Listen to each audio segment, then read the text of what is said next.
what you're saying. The Barbara Bush Houston Literacy Foundation recently launched their My Library pilot program that'll provide almost 600 elementary students access to books they can read. Those kids will receive that special gift tomorrow, just in time for National Read Aloud Month.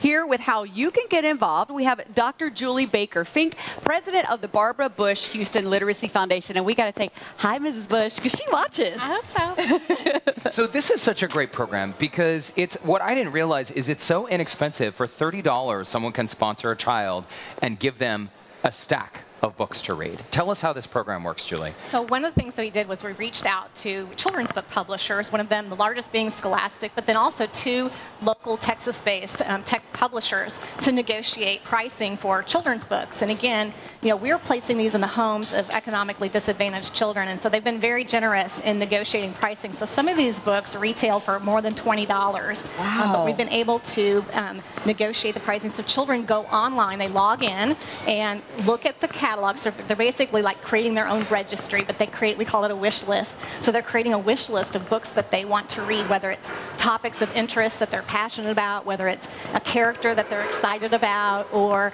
a book that they maybe have seen in the library but don't have it there in their own home. So we're really wanting them to go in, create a wish list, and then members of the community can go online to the same website and sponsor a child. And those children, we're delivering those very 6 books that they want in their wish list. Awesome. So the child is actually choosing the book or books they want to read. And they can get like all the ones that their other classmates are reading. Or they can, I've seen some 4th and 5th graders when they were signing up, we were piloting this at Browning Elementary School in HISD, and someone's like, you get that book and I'll get this book, and then we'll switch. Oh, that's so they're being very strategic about it too.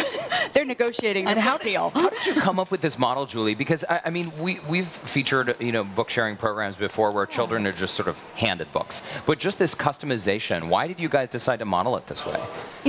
Part of it was that research shows not just the value of access in books, but the empowerment that children can have when they get to pick their own books, and they are more likely to finish the book if they've chosen the book themselves, and read more often and become lifelong readers. And so there are so many great organizations that are helping to place books in the home of low-income children, but we wanted to take it just a little bit a step further in both bringing brand new books to children, but empowering them to make the choice of which books they want, but then also kind of making the most of the dollar of generous donors in Houston, because you can't go to any bookstore or Amazon and find the types of books that we're able to provide through the foundation and our publisher partners. 6 brand new books for $30. Well, and when you teach a child to read, you really are changing that child's life, their entire life, and then in some cases, their family's life.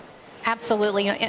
Low literacy is intergenerational, and so if we can inspire young readers, whether it's through a character, like we had Clutch come out to a school last week as part of Read Across America Day, whether it's a caring adult or a peer, anyone who can inspire a child to pick up a book, read with them. And so, obviously National Read Aloud Month is another reason why I'm here, but just to enjoy the relationship and the bond that can be formed through reading together is just so valuable.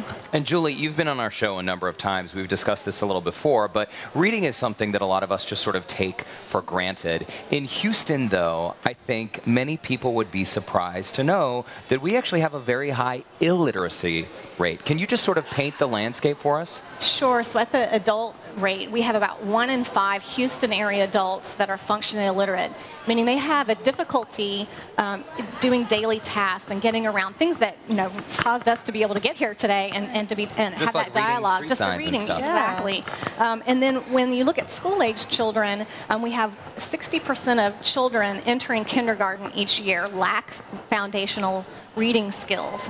And by 3rd grade, which 3rd grade is such a critical milestone in the child's development because it's when we transition from teaching them how to read to teaching them to learn. And 1 in 4 Houston children fail to meet even minimum proficiency levels on the state exam. And so it's a crisis, that we must intervene on.